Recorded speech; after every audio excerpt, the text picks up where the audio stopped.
Hello friends, welcome to our channel Shweta study point. Friends, कैसे हैं आप सभी? आशा करती हूँ कि आप सभी बहुत ही अच्छे होंगे। फ्रेंड्स, आज का हमारा टॉपिक है ऑब्जेक्टिव टाइप क्वेश्चंस। आज के हमारे इस वीडियो में हम समाजशास्त्र के कुछ बहुत ही महत्वपूर्ण ऑब्जेक्टिव क्वेश्चंस के विषय में जानेंगे। फ्रेंड्स, ये क्वेश्चन बहुत ही ज़्यादा इंपॉर्टेंट है, अक्सर समाजशास्त्र के क्वेश्चन पेपर में आते रहते हैं। तो फ्रेंड्स, वीडियो को पूरा देखिएगा, बिल्कुल भी स्किप मत करिएगा। और इसी तरीके के और भी क्वेश्चंस के बारे में जानने के लिए मेरे चैनल की प्लेलिस्ट पर जरूर जाएं। वहां पर आपको ऑब्जेक्टिव क्वेश्चन से रिलेटेड बहुत सारी वीडियोस मिल जाएंगी। फ्रेंड्स, इससे पहले कि मैं वीडियो में आगे बढ़ूं और ऑब्जेक्टिव क्वेश्चंस के बारे में बताऊं, मैं आप सभी से एक रिक्वेस्ट करना चाहती हूं कि अगर आप मेरे चैनल पर नए हैं और आपने अभी तक मेरे चैनल को सब्सक्राइब नहीं किया है तो प्लीज़ पहले चैनल को सब्सक्राइब कर दीजिए और साथ ही साथ बेल आइकन को प्रेस कर दीजिएगा, जिससे कि आपको मेरी लेटेस्ट वीडियो की अपडेट मिल सके। तो फ्रेंड्स, चलिए बिना किसी देरी के बढ़ते हैं वीडियो की ओर और जानते हैं ऑब्जेक्टिव क्वेश्चंस के बारे में। हमारा पहला क्वेश्चन यह है कि किस कथन को आप उद्विकास की सही व्याख्या मानेंगे? तो इसका उत्तर होगा उद्विकास अच्छाई के लिए परिवर्तन है। यही उद्विकास की सही व्याख्या मानी जाएगी। हमारा अगला प्रश्न यह है कि प्राणी शास्त्रीय उद्विकास के सिद्धांत के प्रवर्तक कौन है? तो इसका उत्तर होगा डार्विन। डार्विन ही प्राणी शास्त्रीय उद्विकास के सिद्धांत के प्रवर्तक हैं। हमारा अगला प्रश्न यह है कि सामाजिक उद्विकास के सिद्धांत को सर्वप्रथम किसने प्रस्तुत किया था, यानी कि सबसे पहले इसके बारे में किसने बताया था? तो इसका उत्तर होगा हर्बर्ट स्पेंसर ने। सामाजिक उद्विकास के सिद्धांत को सबसे पहले हर्बर्ट स्पेंसर ने प्रस्तुत किया था। हमारा अगला प्रश्न यह है कि प्रगति का अर्थ क्या होता है? तो इसका उत्तर होगा प्रगति का अर्थ होता है अच्छाई के लिए परिवर्तन। दूसरे शब्दों में कहें तो अच्छाई के लिए जो भी परिवर्तन होता है वही प्रगति कहलाती है। हमारा अगला प्रश्न है प्रगति वह है जो मानवीय सुख की वृद्धि करती है, यह परिभाषा किसने दी है? तो इसका उत्तर होगा लेस्टर वार्ड ने। हमारा अगला प्रश्न यह है कि प्रगति का अर्थ होता है अच्छाई के लिए परिवर्तन, इसलिए प्रगति में मूल्य निर्धारण होता है, यह कथन किसका है? तो इसका उत्तर होगा ऑकबर्न तथा निम्कॉफ का। यह कथन ऑकबर्न और निम्कॉफ ने कहा है। हमारा अगला प्रश्न यह है कि सामाजिक प्रगति सामाजिक ढांचे में वे परिवर्तन हैं जो मानवीय कार्यों को मुक्त करें, प्रेरणा और सुविधा प्रदान करें तथा उसे संगठित करें, यह शब्द किसके हैं? तो इसका उत्तर होगा हॉर्नेल हार्ट का। यह शब्द हॉर्नेल हार्ट ने कहा है।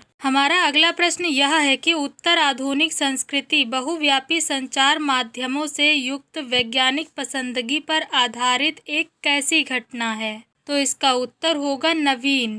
कहने का मतलब ये है कि उत्तर आधुनिक संस्कृति बहुव्यापी संचार माध्यमों से युक्त वैज्ञानिक पसंदगी पर आधारित एक नवीन घटना है। हमारा अगला प्रश्न यह है कि 1960 के दशक को समाज वैज्ञानिकों और नीति संयोजकों ने किस काल के रूप में देखा? दूसरे शब्दों में कहें तो 1960 का जो समय था उस समय को समाज वैज्ञानिकों और नीति संयोजकों ने किस काल के रूप में देखा है? तो इसका उत्तर होगा वृद्धि काल। 1960 के दशक को समाज वैज्ञानिकों और नीति संयोजकों ने वृद्धि काल के रूप में देखा है। हमारा अगला प्रश्न यह है कि 1980 के दशक को समाज के वैज्ञानिकों और नीति नियोजकों ने किस रूप में देखा?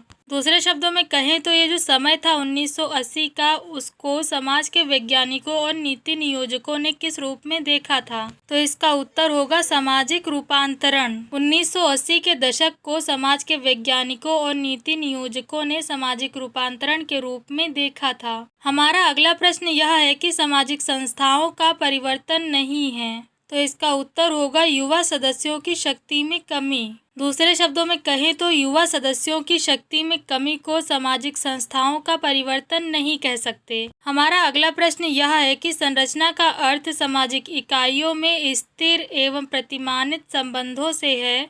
समूह, संस्थाएं, पद, भूमिकाएं आदि सभी सामाजिक इकाइयां हैं जिनसे समाज का निर्माण होता है। यह कथन किसका है? तो इसका उत्तर होगा कोजर का। हमारा अगला प्रश्न यह है कि चक्रीय सिद्धांत के प्रवर्तक कौन है? तो इसका उत्तर होगा पेरेटो। पेरेटो ही चक्रीय सिद्धांत के प्रवर्तक हैं।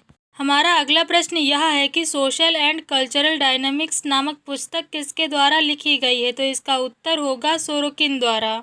हमारा अगला प्रश्न यह है कि यह एक ऐतिहासिक सत्य है कि भूमि संपत्ति के विपरीत पूंजी सदैव धन का आकार ग्रहण करती है। यह कथन किसका है? तो इसका उत्तर होगा मार्क्स का। हमारा अगला प्रश्न यह है कि the registrar of newspapers in India किससे संबंधित है? तो इसका उत्तर होगा मुद्रित संचार से। कहने का मतलब यह है कि the registrar of newspapers in India मुद्रित संचार से संबंधित है। हमारा अगला प्रश्न यह है कि धर्म पवित्र वस्तुओं से संबंधित विश्वासों और आचरण की वह समग्र व्यवस्था है जो इस बात पर विश्वास करने वालों को एक नैतिक समुदाय में संयुक्त करती है। यह परिभाषा किसके द्वारा दी गई है? तो इसका उत्तर होगा दुर्खीम के द्वारा। कहने का तात्पर्य यह है कि यह परिभाषा दुर्खीम ने दी है। हमारा अगला प्रश्न यह है कि सभी मनुष्य के उद्विकास में प्राकृतिक प्रावरण एक निरंतर घटता हुआ कारक है। यह कथन किसका है? तो इसका उत्तर होगा मॉर्गन का। हमारा अगला प्रश्न यह है कि भारत सरकार द्वारा अस्पृश्यता को कानूनी तौर पर कब समाप्त किया गया? तो इसका उत्तर होगा 1955 में। भारत सरकार द्वारा अस्पृश्यता को कानूनी तौर पर 1955 में समाप्त किया गया था। हमारा अगला प्रश्न यह है कि संस्कृतिकरण की अवधारणा किसने विकसित की? तो इसका उत्तर होगा M.N. श्रीनिवास ने। हमारा अगला प्रश्न यह है कि संस्कृतिकरण को प्रत्याशित समाजीकरण की प्रक्रिया माना है। तो इसका उत्तर होगा योगेंद्र सिंह ने। संस्कृतिकरण को प्रत्याशित समाजीकरण की प्रक्रिया योगेंद्र सिंह ने माना है। हमारा अगला प्रश्न यह है कि आधुनिक भारत में सामाजिक परिवर्तन पुस्तक के लेखक कौन है? तो इसका उत्तर होगा M.N. श्रीनिवास। आधुनिक भारत में सामाजिक परिवर्तन नामक पुस्तक M.N. श्रीनिवास ने लिखी है। हमारा अगला प्रश्न यह है कि ब्रह्म समाज की स्थापना किसने की? तो इसका उत्तर होगा राजा राम मोहन राय ने। ब्रह्म समाज की स्थापना राजा राम मोहन राय ने की है।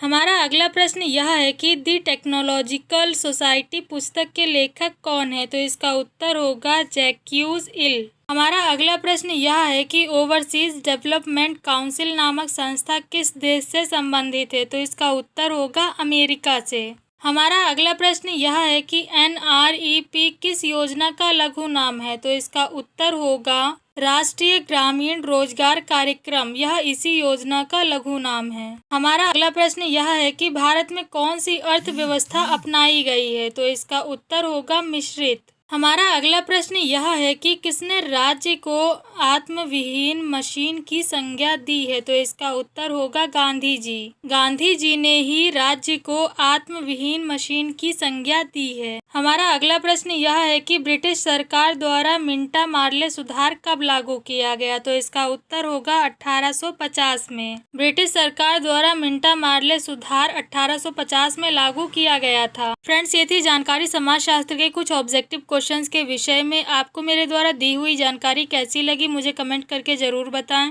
फ्रेंड्स, आशा करती हूँ कि आपको मेरा ये वीडियो पसंद आया होगा। अगर आपको मेरा ये वीडियो पसंद आया हो तो वीडियो को लाइक और शेयर ज़रूर करें। चैनल को सब्सक्राइब करना ना भूलें और साथ ही साथ बेल आइकन को ज़रूर दबाएं जिससे कि आपको मेरी लेटेस्ट वीडियो की अपडेट मिल सके।